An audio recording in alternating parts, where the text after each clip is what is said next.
એવું નથી લાગતું કે લગ્ન જીવનની નૈતિકતા સમજાવવામાં અથવા તો મૂલ્ય સમજાવવામાં જે પેઢી છે, જે આપણી આગળની પેઢી છે, એ ક્યાંક ને ક્યાંક થાપ ખાઈ ગઈ છે? એના કારણે અત્યારે ડિવોર્સના કેસ વધી રહ્યા છે, નાની નાની વાતમાં ડિવોર્સ થઈ રહ્યા છે, એકબીજાને અલગ થઈ જવું છે. 4 મહિના નથી ત્યાં લગ્નના, ત્યાં તમને એવું લાગવા મળ્યું છે કે નહીં, તું મને નહીં સાચવી. અરે ભાઈ, 2 વર્ષ તમારી સગાઈ રહી છે, ત્યાં સુધી તમને ખબર ના પડી ને લગ્ન જીવનની અંદર આવ્યા ને 4 મહિનાની અંદર તમને ખબર પડી ગઈ કે વ્યક્તિ તમને નહીં સાચવે. કે આમાં તો મા બાપની પણ નમાલાઈ છે કે તમારી દીકરી કે તમારો દીકરો એમ કહે છે કે આ વ્યક્તિ મારે નથી ચાલતું, તો એને સમજાવો કે ભાઈ શું કામ નથી ચાલે. હરેક વસ્તુ સમજણથી પતે.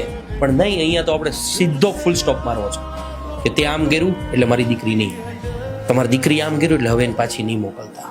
અરે ભાઈ, બીજી વાર તમારા દીકરાનો કે દીકરીનો જે સંબંધ થશે ત્યાં પાછી આ જ પરિસ્થિતિ ઊભી રહેશે જો તમે નૈતિકતાને નહીં સમજો, લગ્ન જીવનના મૂલ્યોને નહીં સમજો. તો ડિવોર્સ પ્રથા છે એ લગ્ન કરતાં પણ આગળ વધી ગઈ છે.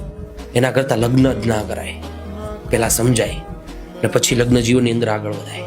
ખોટા 2 પરિવારો મૂંઝાઈ જાય, દુઃખી થાય, એવું ના કરાય ને થોડીક સહનશીલતા કેળવાય.